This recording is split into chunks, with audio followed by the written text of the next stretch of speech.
Hello guys, आज मैं आपसे कुछ सवाल पूछना चाहती हूँ। तो आप लोग कमेंट में आंसर ज़रूर करना, क्योंकि मैं आपके आंसर का कमेंट का इंतज़ार करूँगी। तो सबसे पहला सवाल मेरा ये है कि आपको भी अपने काबिलियत पर यानी कि मेहनत पर शक है, या अपने ऊपर शक है कि आप कितने कमज़ोर या निकम्मे या कायर हो। ऐसा क्या आपके अंदर लगता है? आपको लगता है कि आप इतने कायर हो, मतलब कोई भी काम आपको लगता है कि आपसे ज़्यादा बड़ा हो सकता है?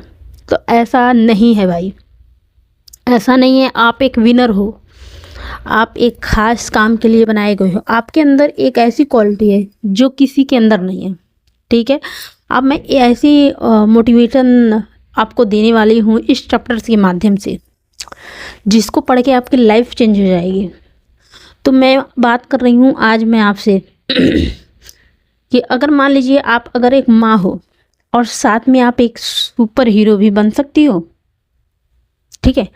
तो आप अगर चाहोगी सुपर हीरो बनना तो बन सकती हो, लेकिन वो कैसे? अगर मान लो कि अगर आप एक गरीब घर से हो, ठीक है, और गरीब घर से होने के बाद आप बच्चे पैदा करती हो और उसके बाद में भारत का नाम पूरे दुनिया में रोशन करती हो, क्या आप कर सकती हो? क्या आप सोच सकती हो ऐसा? अगर आपको लगता है नहीं, तो आज की जो कहानी है ना, आपकी लाइफ ये बदल देगी। ये जो चैप्टर है ना, ये क्लास 10 महाराष्ट्र बोर्ड की इंग्लिश की बुक है। मैं हिंदी में इंग्लिश से हिंदी ट्रांसलेट करके पूरी चैप्टर को समझाऊंगी और बताऊंगी कि उन्होंने ऐसा कैसे किया। तो मेरे कॉम की ये कहानी हमें ये सिखाती है कि हालात आपको कमज़ोर बना सकते हैं, लेकिन आपका हौसला आपको अनबिटेबल बना देता है। सुपर मॉम पैदा नहीं होती हैं, बनाई जाती हैं। तो हम आपको इस चैप्टर से पूरी चीज़ें सिखाएंगे कि आप अपने आप को कैसे चेंज कर सकती हैं।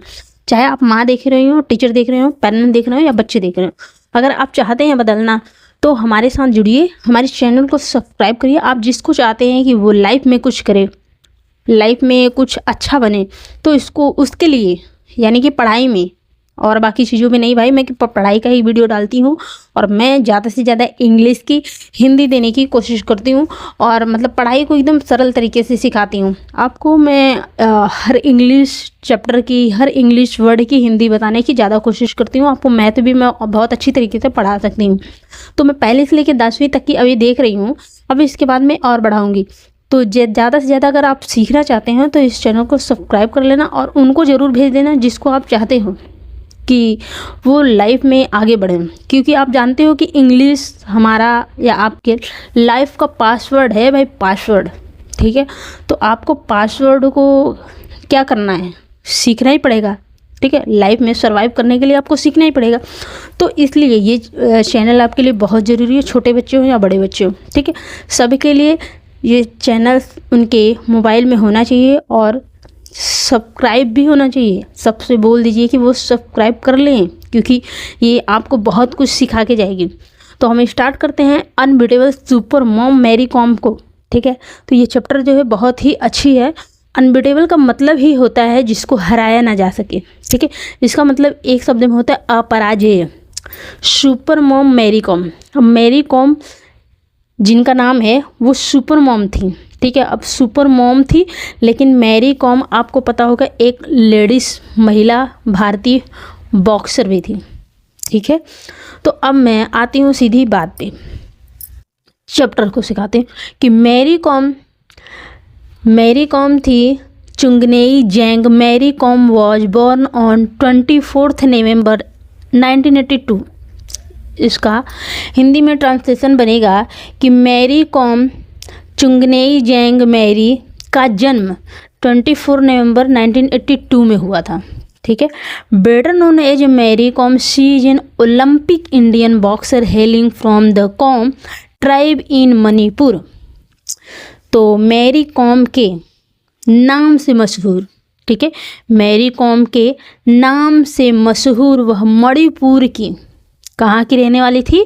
मणिपुर की कोम जनजाति से ताल्लुक़ रखने वाली थी, ठीक है। मतलब मैरी कॉम के नाम से मशहूर थी, लेकिन वो मणिपुर की कोम जनजाति से ताल्लुक़ रखने वाली ओलंपिक भारतीय महिला मुक्केबाज थी, ठीक है। ओलंपिक भारतीय महिला मुक्केबाज वो हैं। और she is a 6th time world amateur boxing champion and the only women boxer to have won a medal in each one of the 6 world championship. वह 6 बार की, यानी कि मैरी कॉम 6 बार की 6 बार की विश्व शौकिया मुक्केबाज चैंपियन है। ठीक है, तो मैरी कॉम 6 बार की विश्व शौकिया मुक्केबाज हैं और 6 विश्व चैंपियनशिप में पदक जीतने वाली एकमात्र महिला मुक्केबाज हैं वो। ठीक है, और nick named magnificent Mary, she is the only Indian women boxer to have qualified for the summer 2012। तो निक नेम्ड मैग्निफिसेंट मैरी, तो मैग्निफिसेंट मैरी के नाम से मशहूर थी, उनका निक नेम था वो मैरी मैग्निफिसेंट के नाम से मशहूर वह एकमात्र, ठीक है, तो वह ओनली इंडियन वुमन, मतलब वह एकमात्र, उसको कह सकते हैं जैसे कि आप भारतीय महिला, इंडियन वुमेन, भारतीय महिला मुक्केबाज हैं।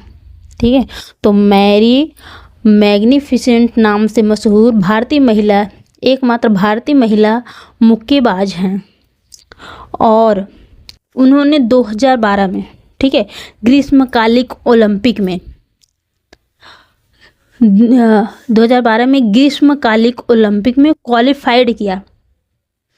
तो उन्होंने 2012 में ग्रीष्मकालीन समर 2012 में ओलंपिक में क्वालिफाइड किया और वो जो ओलंपिक था ना उसका फ्लाई वेट था 51 केजी का और उन्होंने 51 केजी वर्ग में प्रतिस्पर्धा करते हुए, यानी कि कॉम्पेटिंग करते हुए कांस्य पदक जीत लिया था। ब्रोंज मेडल का मतलब होता है कांस्य पदक जीत लिया था। There had to be one successful story if Indians were to survive in sport, and we have that story now. Enough has been said about this great warrior who conquered the world. तो आगे अब chapter start होता है। अभी तक उनके बारे में बताया गया कि वो क्या थी, उन्होंने क्या क्या जीता। ठीक है, अब कहानी स्टोरी यहाँ से शुरू होती है जिसमें से आपको पैसेज में आएंगे और पैसेज दिया जाएगा एक, और उस पैसेज से मतलब 8 या 10 या 8 लाइन की वो पैसेज होगी। उस पैसेज में से आपको क्वेश्चन आंसर ढूंढ के लिखना होगा आंसर। लेकिन ये आप तभी कर पाओगे जब पूरे चैप्टर को थोड़ा सा अच्छे से 1-2 बार प्रैक्टिस करोगे, यानी कि पढ़ने की कोशिश करोगे, समझने की कोशिश करोगे। अगर मेरे साथ जैसे मैं इंग्लिश बोल रही हूँ और इस चैप्टर को मैं पढ़ रही हूँ, उसकी हिंदी में बता रही हूँ, अगर आप भी ऐसा करोगे तो आप भी कर पाओगे। ठीक है, तो आप एग्ज़ाम में अच्छे से निकाल पाओगे, नंबर भी अच्छे ला पाओगे। तो चलिए हम शुरू करते हैं कि there hold to be one successful story if Indians were to survive in sport, and we have that story now. Enough has been said about this great warrior who conquered the world. ठीक है, तो खेलों में भारतीयों के अस्तित्व के लिए, ठीक, खेलों में भारतीयों के स्पोर्ट यानी खेलों में भारतीयों के अस्तित्व, सर्वाइव यानी कि जीवित या अस्तित्व, ठीक है, अस्तित्व के लिए एक सफल कहानी का होना। तो एक स्टोरी, सक्सेसफुल स्टोरी यानी सफल कहानी का होना तो आवश्यक था ही। क्या था? आवश्यक था ही। इसका मतलब यह था कि खेलों में भारतीयों के अस्तित्व के लिए एक सफल कहानी का होना आवश्यक था। और ठीक है, और अब हमारे जो पास हैं ये मैरी कॉम, वो कहानी यही है। और इस महान योद्धा ने नन अदर दैन मेरी मांगते, मतलब ये जो महान योद्धा है वो मेरी मांगते कॉम ही हैं। ठीक है, इस महान योद्धा के बारे में बहुत कुछ कहा जा चुका है। ठीक है, तो this warrior is none other than, तो लेवल यानी कि स्तर पर, she was only 18 years old when she made her international debut at the first AIBA Women's World Boxing Championship in United States, winning a silver medal in the 48 kg weight category. ठीक है। तो she was only मतलब वह केवल 18 साल की थी। Old मतलब 18 साल की वो थी, एज की थी। When she made her international debut, जब उन्होंने अंतर्राष्ट्रीय लेवल पर पदार्पण किया। एट द फर्स्ट मतलब पहली बार AIBA women's world boxing championship, तो महिला विश्व की महिला बॉक्सिंग यानी मुक्केबाजी चैम्पियनशिप इन यूनाइटेड स्टेट मतलब यूनाइटेड स्टेट में जब वो पहली बार उन्होंने पदार्पण किया इंटरनेशनल लेवल पे, तो वो केवल 18 साल की थी। Women's world boxing champions in United State winning a silver medal, तब उन्होंने सिल्वर मेडल उसमें जीता था। इन द 48 kg मतलब कि 48 किलो का वेट कैटेगरी, मतलब 48 किलो की 48 किलो की वेट कैटेगरी में उन्होंने इतना जीत लिया था। अब इसको मैं एक बार और समझा देती हूँ कि वह मात्र 18 वर्ष की थी जब उन्होंने संयुक्त राज्य अमेरिका में आयोजित पहली AIBA, ठीक है, AIBA महिला विश्व मुक्केबाजी चैंपियनशिप में अंतर्राष्ट्रीय स्तर पर पदार्पण किया था। ठीक है, तो उसके बाद में और ही ग्रेटनेस इज मतलब कि उन्होंने पदार्पण किया था और उसके बाद वो 48 किलोग्राम भार वर्ग में रजत पद जीत लिया था। कौन सा? सिल्वर मेडल, यानी कि रजत पद जीत लिया था। हर greatness is reinforced by the way she apologized to the whole nations for not being able to win the gold.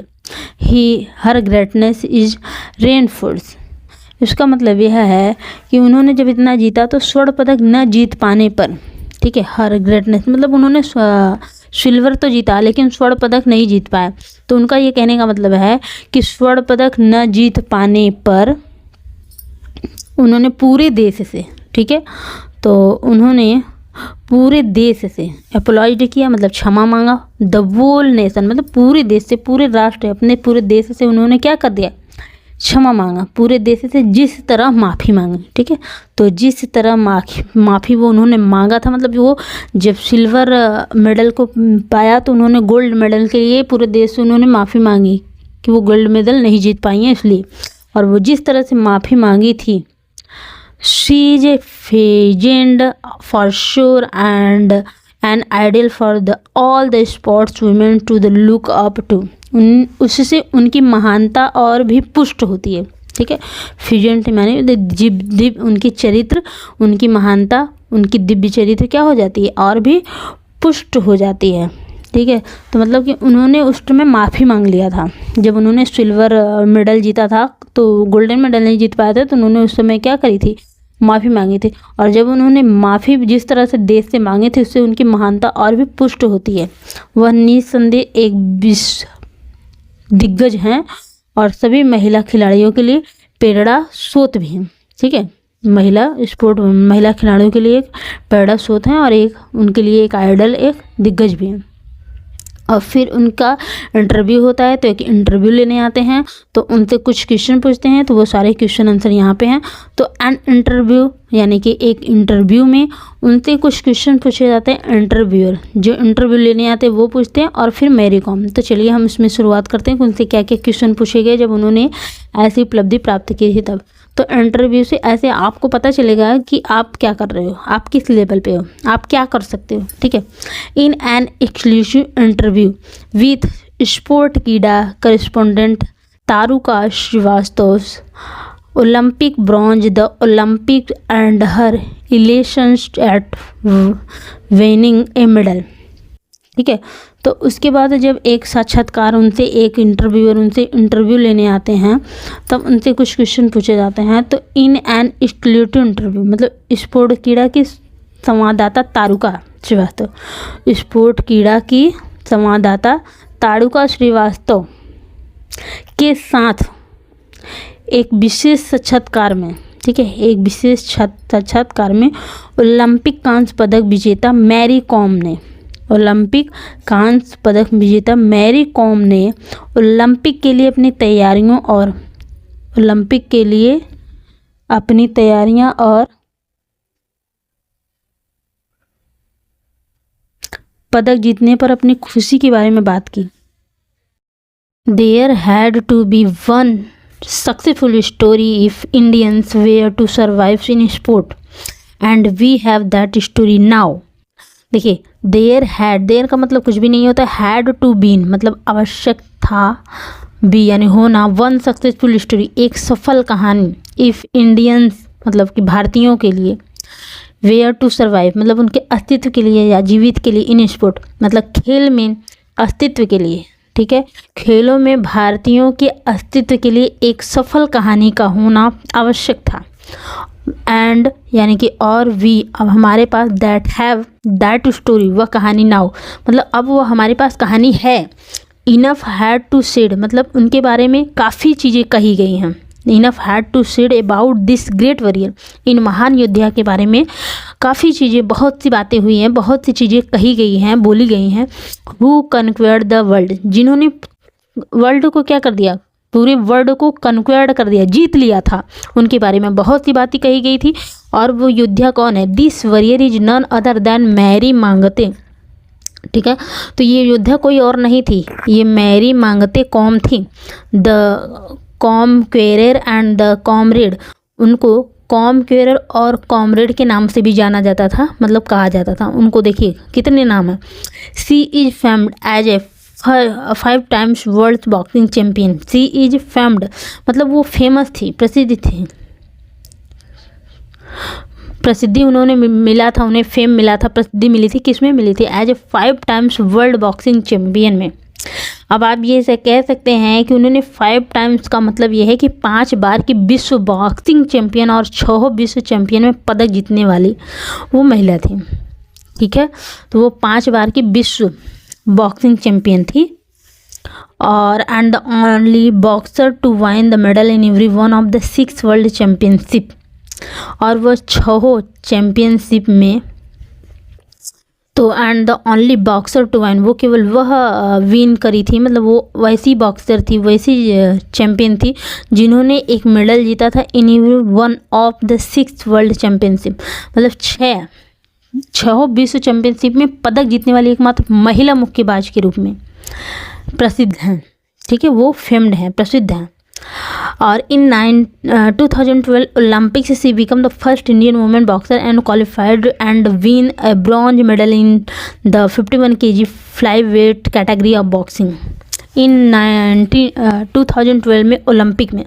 मतलब ये है कि उन्होंने 2012 के ओलंपिक में वह 51 kg यानी कि 51 किलो का फ्लाई वेट वर्ग में, ठीक है, और तो उसमें फ्लाई वेट के वर्ग में उन्होंने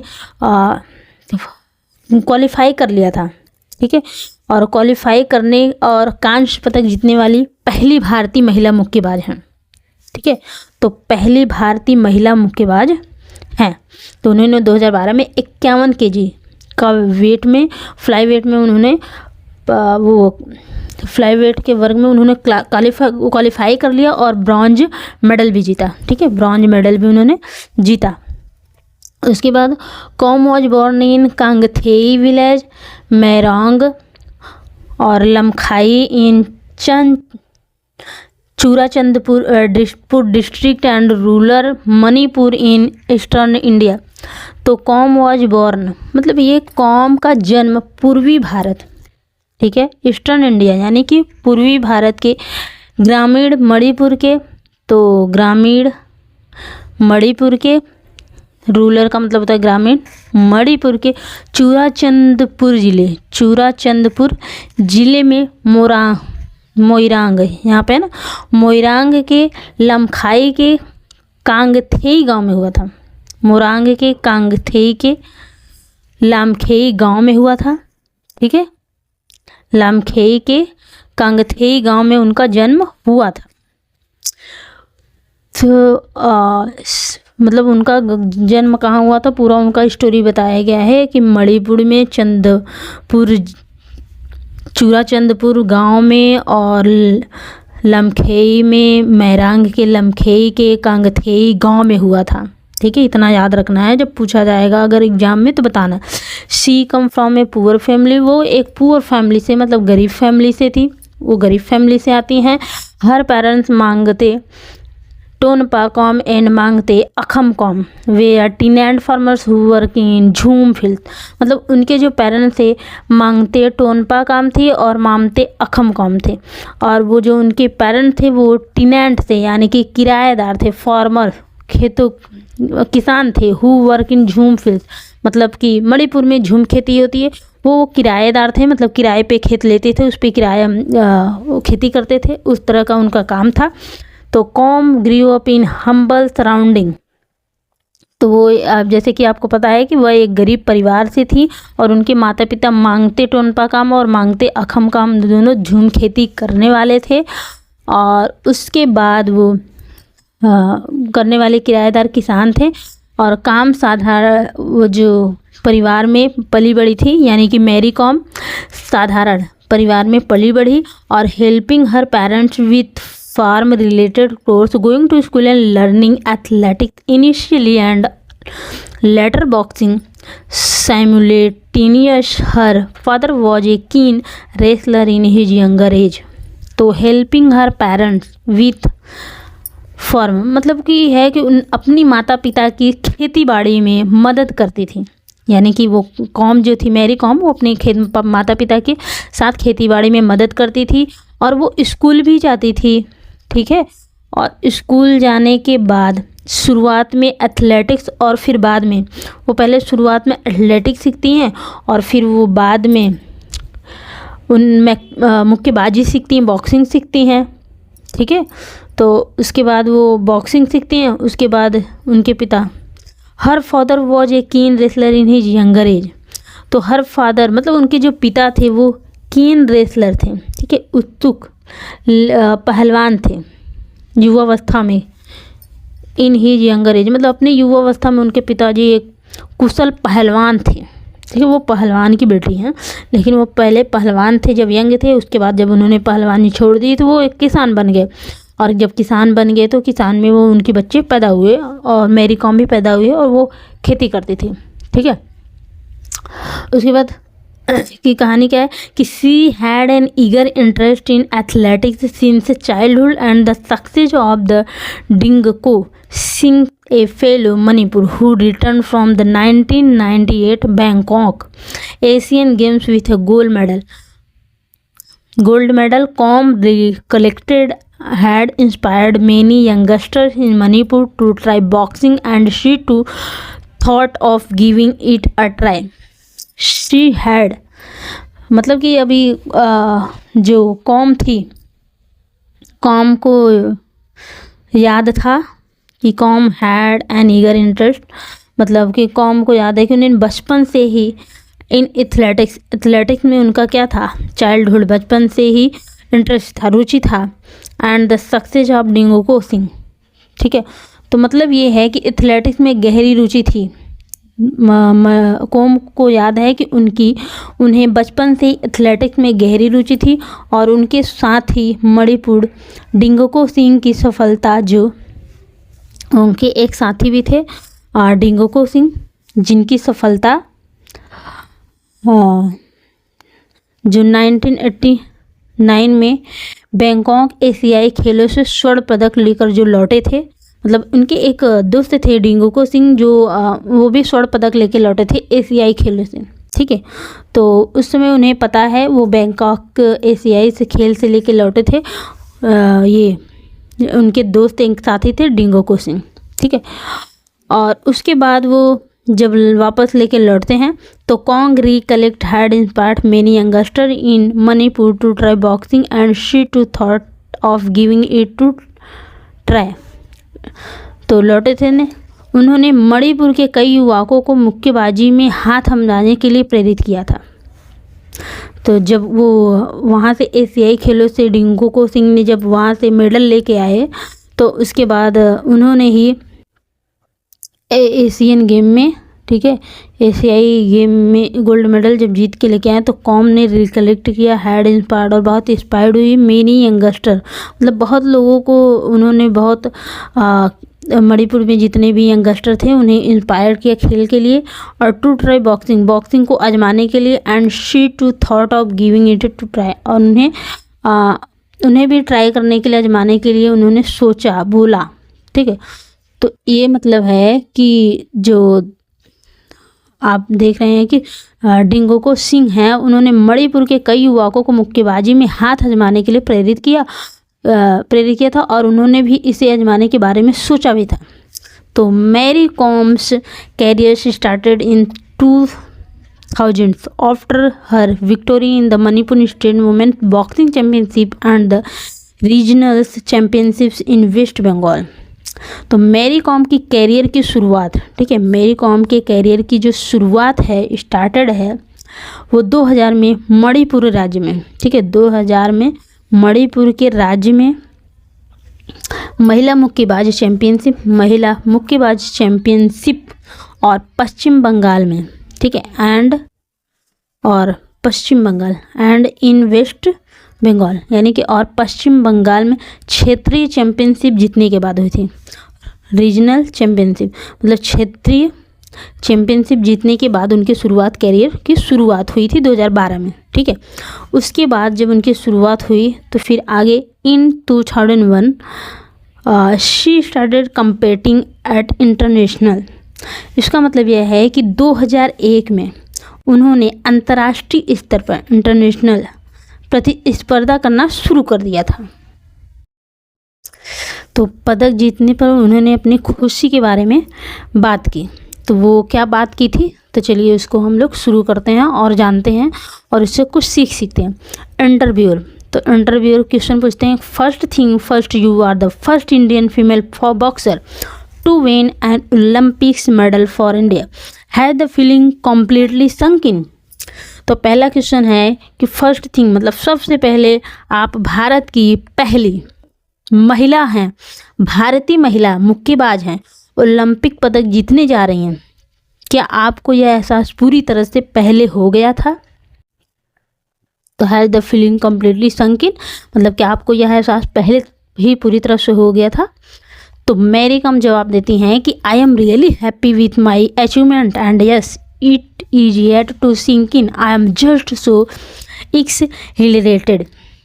तो मैं अपनी वो बताती हैं कि मैं अपनी इस उपलब्धि से बहुत खुश हूँ और हाँ, अभी भी मुझे इस बात का एहसास नहीं हो रहा है कि मैं बेहद उत्साहित हूँ, ठीक है। तो उन्होंने इतना बताया। एक्सहिलरेटेड का मतलब होता है उत्साहित हूँ। इंटरव्यू नेक्स्ट क्वेश्चन पूछते हैं, वो क्या है, चलिए पढ़ते हैं कि you were the only female representative from India in boxing, did that put additional pressure on you?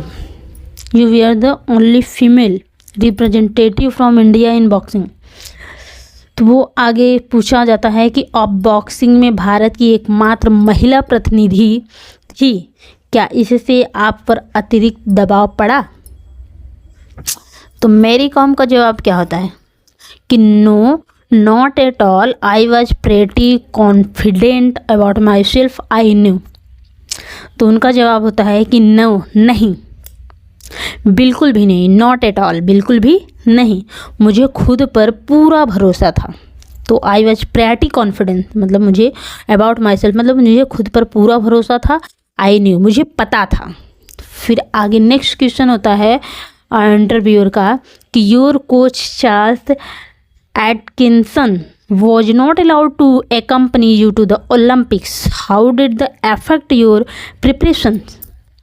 So उनका क्वेश्चन है, तो इसको मैं हिंदी में चलिए बताती हूँ कि आपके कोच चार्ल्स एटकिंसन को ओलंपिक में आपके साथ जाने की अनुमति नहीं थी, इससे आपकी तैयारियों पर क्या प्रभाव पड़ा, ठीक है, व्हाट इफेक्ट और योर प्रिपरेशन, आपके उसकी तैयारियों पर क्या प्रभाव पड़ा। तो मैरी कॉम का जवाब आता है कि वेल यानी कि खैर, मतलब वो बोलती हैं कि खैर आई डिड मिस हिम, मैंने उन्हें याद तो किया था वहाँ पे, बट मतलब तैयारी के समय मैंने अपने कोच को याद तो किया था, बट लेकिन थैंकफुली, लेकिन मतलब वहाँ मुझे उनकी कमी महसूस हुई, लेकिन थैंकफुली यानी कि शुक्र है कि we had already done our homework and I was well prepared.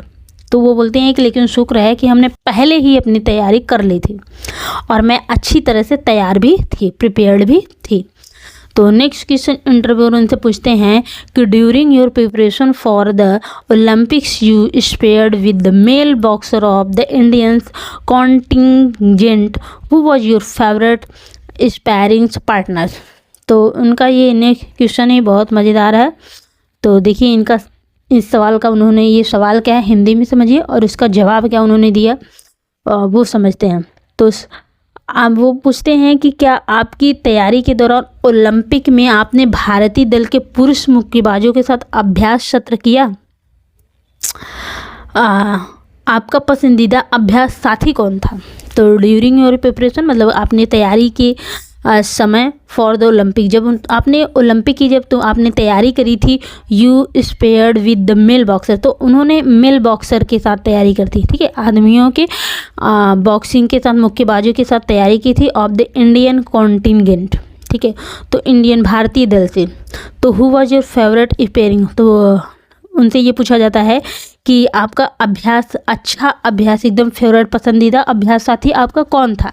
तो उन्होंने देखिए क्या जवाब दिया, मैरी कॉम लव, मैरी कॉम पहले हंसती हैं, वेल बोलती हैं कि खैर आई ट्रेंड हार्ड, मतलब मुझे बहुत मैंने एकदम हार्ड ट्रेंड किया, मतलब हार्ड ट्रेनिंग ली इन पुणे, मतलब मैंने पुणे में एकदम हार्ड ट्रेनिंग ले ली थी। एंड द मेल बॉक्सर के साथ मैंने ली थी वेयर काइंड इनफ, जो कि बहुत काइंड थे, बहुत दयालु थे, टू प्रैक्टिस विथ मी, और मेरे साथ एकदम दयालुता से प्रैक्टिस भी करते थे, प्रैक्टिसाइज भी थे। When ever I required him them, जब उन्हें मुझे उनकी ज़रूरत होती थी तो वो मेरे साथ एकदम अच्छे से एकदम काइंडली मेरे साथ प्रैक्टिसाइज करते थे, प्रैक्टिस करते थे। To name a favourite would be unfair, और वो बोलते हैं कि किसी एक को पसंदीदा कहना ये अनुचित होगा। तो उन्होंने मतलब कि अपने जवाब में वो बताती हैं, जब उनसे पूछा जाता है तो वो बताती हैं कि मैंने ट्रेनिंग खैर मैंने खड़ी ट्रेनिंग की थी पुणे में, और वहाँ के पुरुष मुक्केबाज इतने दयालु थे कि जब भी मुझे ज़रूरत होती थी तो मेरे साथ अभ्यास करने के लिए तैयार रहते थे। किसी एक को पसंदीदा कहना अनुचित होगा, ठीक है, तो किसी एक को पसंदीदा उन्होंने नहीं कहा। उसके बाद क्वेश्चन नेक्स्ट आता है कि you were quoted saying Adams was very clever a counter puncher but although she, तो उनसे ये पूछा जाता है कि आपने अक्सर कहा है कि एडम्स बहुत चालाक थी और वे एक काउंटर पंचर थी, लेकिन हालांकि फिर भी वह शी यानी वह क्या थी, एक कोई एडम्स के बारे में बताया जाता है कि एडम्स एक और इनके साथ जो पार्टनर में थी उनके बारे में बताया जा रहा है।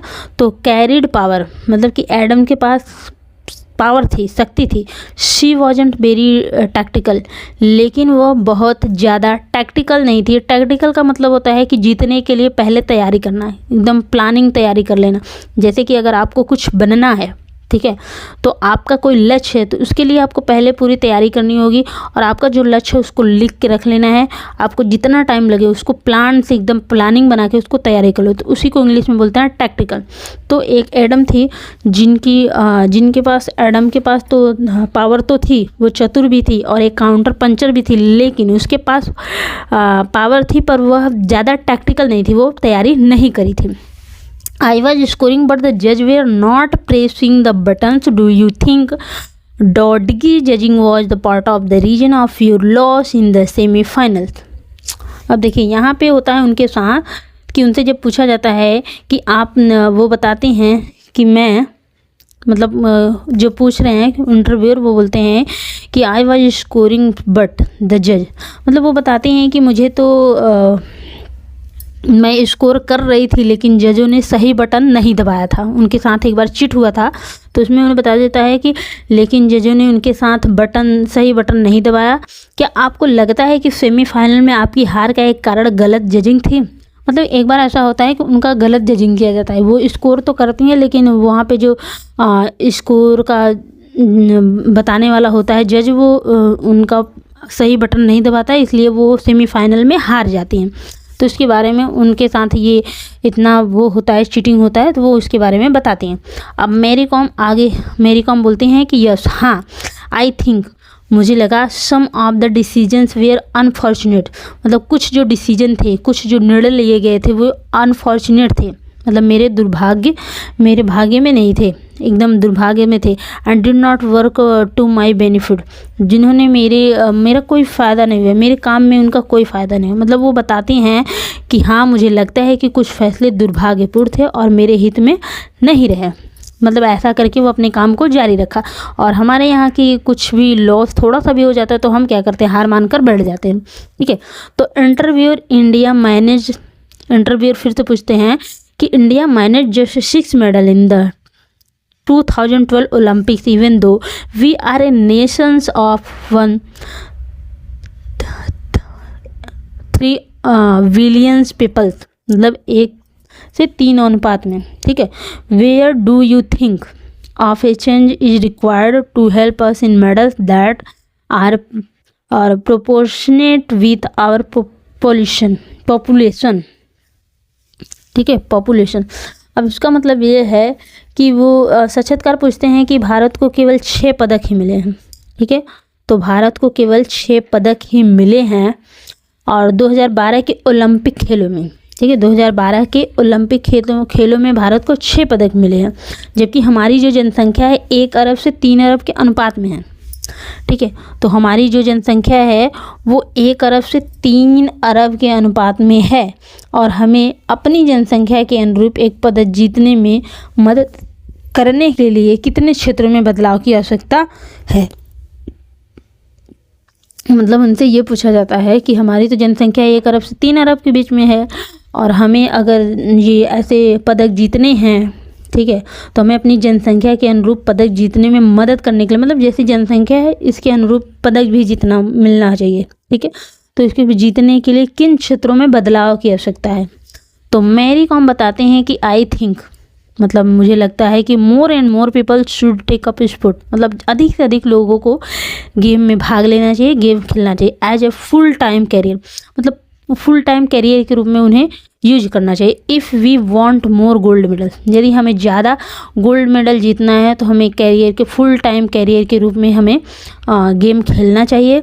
मोर corporates should come in and sponsor players so that the player don't have any financial pressure and come just focus on their game। More corporate का मतलब होता है कि अधिक से अधिक कंपनियों को आगे आना चाहिए और वो इस प्लेयर को स्पॉन्सर कर सकें, मतलब उनके फाइनेंशियल प्रॉब्लम को सॉल्व कर सकें, संभाल सकें, ताकि जो प्लेयर हों वो कोई भी फाइनेंशियल प्रेशर का दबाव ना रहे उनके पास और वो अच्छे से अपने गेम पर, अपने खेल पर फोकस कर सकें। मतलब उन्होंने ये सुझाव दिया। तो ये एक बॉक्सिंग महिला चैम्पियनशिप का वो है और ये सच भी है कि हमारे यहाँ फाइनेंशियल प्रॉब्लम की वजह से अच्छे लोग अपने काम में डाउन हो जाते हैं। तो नेक्स्ट क्वेश्चन इंटरव्यूअर उनसे पूछते हैं कि do you think interest in boxing in India will ever go beyond the Olympic.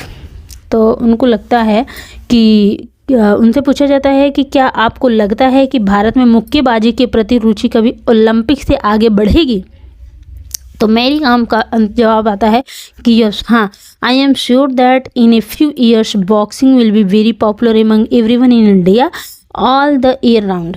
तो वो बोलती हैं कि हाँ, उनका जवाब आता है कि हाँ, मुझे पूरा यकीन है, आई एम श्योर दैट, मुझे पूरा यकीन है कि कुछ ही वर्षों में भारत में, तो इन ए फ्यू ईयर्स मतलब कुछ ही वर्षों में भारत में मुक्केबाजी साल भर सभी के बीच बहुत लोकप्रिय हो जाएगी।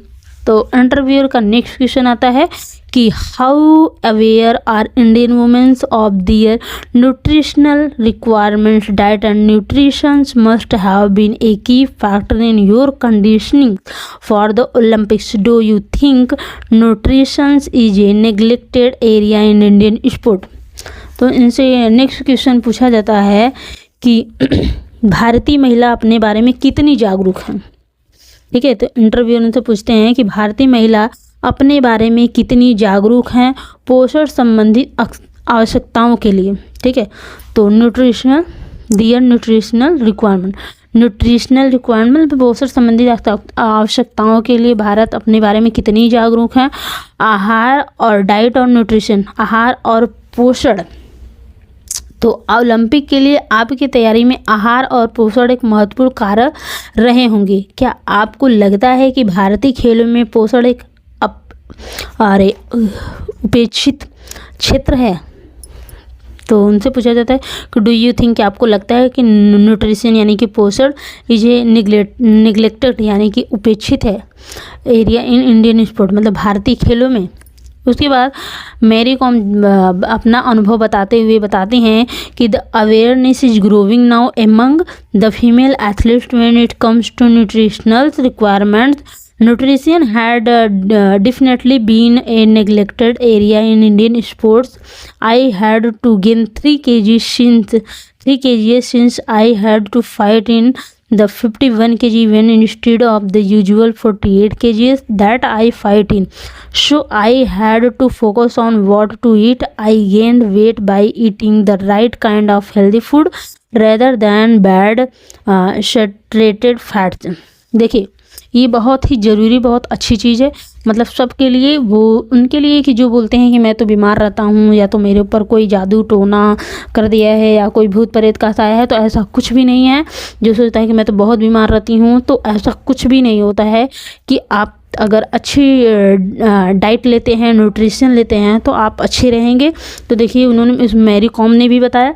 तो चलिए हम इसको हिंदी में बताते हैं कि मैरी कॉम ने इसके बारे में वो क्या बताते हैं। तो मैरी कॉम बताते हैं कि द अवेयरनेस इज ग्रोविंग, मतलब कि मैरी कॉम के बारे में अब जागरूकता बढ़ रही है। ठीक है, the awareness is growing now among the female athletes, महिलाओं के एथलीट्स में। ठीक है, तो मैरी कॉम के बारे में अब जागरूकता बढ़ रही है। महिला एथलीटों की पोषण संबंधित आवश्यकताओं की बात करें तो भारतीय खेलों में पोषण एक उपेक्षित क्षेत्र रहा है। मुझे 3 किलो वजन बढ़ाना पड़ा, क्योंकि मतलब कि मैरी कॉम बताती हैं कि मुझे 3 किलो वजन उस दौरान बढ़ाना पड़ा, क्योंकि मुझे 48 किलो के बजाय 51 किलो वर्ग में प्रतिस्पर्धा करनी थी। यानी कि देखिए, अगर आप किसी भी कंपटीशन में भाग ले रहे हैं और आपका मेडिकल होने वाला है, तो उसमें आपको वज़न घटाना है, बढ़ाना है, तो वो आपको पोषण से, न्यूट्रिशन से आपको मिल जाएगा, तो आप बढ़ाया घटा सकते हैं। तो उन्होंने सही डाइट लिया और अपना 48 केजी से उन्होंने 51 केजी करी, क्योंकि उनको उसमें करना था। तो बताते हैं कि इसलिए मुझे अपने खान पान पर विशेष ध्यान देना पड़ा और मैंने खराब संतृप्त वसा के बजाय सही प्रकार का पौष्टिक भोजन खाकर वजन बढ़ाया। फिर आगे उनसे पूछा जाता है कि how big a role did OCQ play in shaping the boxing scene in India for the better. How big a role did, तो उनसे पूछा जाता है कि भारत में बॉक्सिंग के परिदृश्य को बेहतर बनाने के लिए OGQ ने कितनी बड़ी भूमिका निभाई थी। OGQ ने कितनी बड़ी भूमिका निभाई। तो मैरी कॉम बताती हैं कि OGQ really played an important part in my success. तो वो बताते हैं कि OGQ ने वास्तव में, ठीक है, रियली यानी कि वास्तव में एक महत्वपूर्ण भूमिका निभाई मेरी सफलता में। तो मैरी कॉम कहते हैं कि इन माई सक्सेस, मेरी सफलता में OGQ ने रियली सचमुच बहुत महत्वपूर्ण भूमिका निभाई है। और they help me out when ever I needed something, उन्होंने हमारी हमेशा मदद की है जब मुझे किसी भी चीज़ की ज़रूरत पड़ी है। जब भी मुझे किसी चीज़ की आवश्यकता पड़ रही थी, उन्होंने मेरे लिए बहुत बड़ा योगदान दिया है। तो दे टू केयर ऑफ एवरीथिंग, वो हर चीज़ का देखभाल करते थे। विच हेल्प मी, जिस चीज़ की मुझे ज़रूरत होती थी। Focus on my boxing and kept me stress free, वो मुझे हमेशा मेरे ऊपर मेरी मदद के लिए ध्यान देते थे, फोकस करते थे, और मेरी बॉक्सिंग में वो हमेशा मुझे स्ट्रेस फ्री रखते थे। ठीक है, तो जब भी मुझे किसी चीज़ की ज़रूरत पड़ती थी, उन्होंने मेरी मदद की। उन्होंने हर चीज़ का ख्याल रखा, जिससे मुझे बॉक्सिंग पर ध्यान केंद्रित करने में मदद मिली और मैं तनाव मुक्त रही।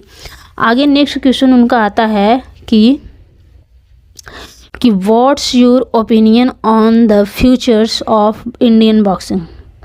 उनका नेक्स्ट क्वेश्चन ये होता है कि what is your opinion in the future of Indian boxing, मतलब कि भारतीय मुक्केबाजी के भविष्य के बारे में आपकी क्या राय है। व्हाट इज योर ओपिनियन, आपकी क्या राय है on future of Indian boxing, भारतीय मुक्केबाज के भविष्य के। ठीक है, भविष्य में भारतीय मुक्केबाज के लिए आपकी क्या राय है। जवाब में मैरी कॉम देती हैं कि the future is very bright and I am sure many more boxer will gate medals for us. तो वो बताते हैं कि भविष्य बहुत उज्जवल है, the future is very bright. ठीक है, भविष्य बहुत उज्जवल है और मुझे यकीन है, आई एम श्योर, मुझे यकीन है कि कई और मुक्केबाज हमारे लिए पदक जीतेंगे। तो many more boxer will get medal for us. Interviewer next question पूछते हैं कि do you find it difficult to convince your children not to fight when they watch you go out and do it in style all the time? Do you find it difficult? तो उनसे साक्षात्कार उनसे एक सवाल ये पूछते हैं कि क्या आपको अपने बच्चों को यह समझाने में मुश्किल होती थी कि वे लड़ाई न करें जब वे आपको हर समय बाहर जाकर शांत से लड़ते हुए देखते थे? तो मेरी कॉम का जवाब क्या आता है कि उनके बच्चे क्या करते थे। तो जैसे हमारे बच्चे करते थे कि उनके बच्चे करते थे कि नहीं, देखिए तो वो बताते हैं कि well I have twins and yes something it becomes really difficult to keep them under control. तो वो बताती हैं कि खैर मेरे जुड़वा बेटे थे, ट्वाइस का मतलब था जुड़वा बेटे, तो मेरे जुड़वा बच्चे थे। ठीक है, तो उनके जुड़वा बच्चे थे और हाँ, कभी कभी उन्हें काबू में रखना वाकई मुश्किल हो जाता था। ठीक है, तो कंट्रोल करना, काबू में रखना हर बच्चे को मुश्किल हो जाता है, वो चाहे जिस देश का हो और चाहे जिस बड़े बड़े अरबपति खिलाड़ी जिसका भी हो, तो हर बच्चे वैसे ही होते हैं। अब नेक्स्ट क्वेश्चन आता है, इंटरव्यूअर पूछते हैं कि will you train your kids to become boxer as well. तो उनका नेक्स्ट क्वेश्चन, क्या आप अपने बच्चों को इस तरह प्रशिक्षित करेंगे कि वे बने मुक्केबाजी भी? तो उनका जवाब क्या है, वो जवाब देती हैं कि मैरी कॉम कहती हैं कि I haven't really thought about it as of now, just let their mother box. ठीक है, तो बताते हैं कि मैंने इस बारे में haven't really thought about it, मतलब मैंने इस बारे में सोचा नहीं है फिलहाल, तो बस उसकी माँ को मुक्केबाजी करने दो। मतलब कि वो बोलते हैं कि मुझे मुक्केबाजी करने दो, अभी मैंने बच्चों के बारे में इतना सोचा नहीं है। नेक्स्ट क्वेश्चन इंटरव्यू उनसे पूछते हैं कि you have broken several stereotypes about the women in India by showing that women can compete with men in any field, but how good are you at the traditional feminine activities like cooking? अब देखिए, साक्षात्कार जब interviewer उनसे ये पूछते हैं कि आपने भारत में महिलाओं के बारे में कई रूढ़ियों को तोड़ते हुए यह साबित किया है कि महिलाएं किसी भी क्षेत्र में पुरुषों के साथ प्रतिस्पर्धा कर सकती हैं, लेकिन खाना पकाने जैसी पारंपरिक स्त्री प्रधान गतिविधियों में आप कितनी कुशल हैं? ठीक है, उनसे पूछा जाता है कि खाना बनाने जैसी पारंपरिक गतिविधियों में आप कितनी कुशल हैं। तो उनका जवाब आता है कि well I am not good at cooking and other household work too. I am good at cooking, sorry I am good, मतलब वो कहती हैं, बताती हैं, मेरी कॉम कहती हैं कि खैर मैं खाना बनाने में और अन्य चीज़ों में अच्छी हूँ, घर का काम भी, मतलब वो कहती हैं कि मैं घर के काम में भी और खाना बनाने में भी बहुत अच्छी हूँ। फिर नेक्स्ट क्वेश्चन इनसे जब इंटरव्यू पूछते हैं, इंटरव्यू लेते हुए कि would you be interested in coaching Indian women in boxing one day. ठीक है, तो इनसे पूछा जाता है कि क्या आप एक दिन भारतीय महिलाओं को बॉक्सिंग का प्रशिक्षण देने में रुचि रखेंगे? तो आंसर होता है let's see, in the future may be yes. तो वो बताते हैं कि देखते हैं, भविष्य में शायद हो सकता है। और अंतिम और लास्ट क्वेश्चन होता है कि what do you prefer being called, super mom या सुपर बॉक्सर? तो वो पूछा जाता है कि आपको क्या कहलाना पसंद है, सुपर मॉम या सुपर बॉक्सर? तो मेरी कॉम का जवाब क्या आता है, मेरी कॉम बोलती हैं कि I love being a mom, that's the best thing that has ever happened to me. वो बताते हैं कि मुझे माँ बनना बहुत पसंद है, पर मेरे जीवन की सबसे अच्छी बात है। ठीक है, यह मेरे जीवन की अच्छी बात है। वो बोलती हैं कि मुझे माँ बनना बहुत पसंद है और ये मेरे जीवन की सबसे अच्छी बात है। तो माँ बनना भाई दुनिया में सबको पसंद है और सब माँ बनते हैं, लेकिन सुपर मॉम कोई नहीं बन पाता है। तो आप जो भी वीडियो को देख रहे हो ना, तो आप भी एक सुपर मॉम हो, आपके अंदर वो सोया हुआ है सुपर मॉम, आपकी सुपर पावर, तो आप उसको जगाइए और मेरी कॉम की तरह सुपर मॉम बन के भारत का नाम पूरे देश में रोशन करिए भाई। इस इस रास्ते पे तो हम भी चल पड़े हैं एकदम सुपर मॉम बनने के लिए। तो माँ बनने के बाद भाई सुपर मॉम जागरूक हो ही जाता है, ये मैं भी मानती हूँ। अब आप क्या मानते हो नहीं पता, वो कमेंट में ज़रूर बताना। और ऐसे ही हम और आप इंग्लिश पढ़ते रहें और पूरे सीखते रहें और सुपर मॉम बनते रहें और भारत का नाम पूरे देश में रोशन करें। तो जय हिंद, जय भारत। पढ़ते रहिए, मुस्कुराते रहिए। फिर मिलते हैं आपसे नेक्स्ट वीडियो में ऐसे ही वीडियो के साथ, ठीक है। बाय।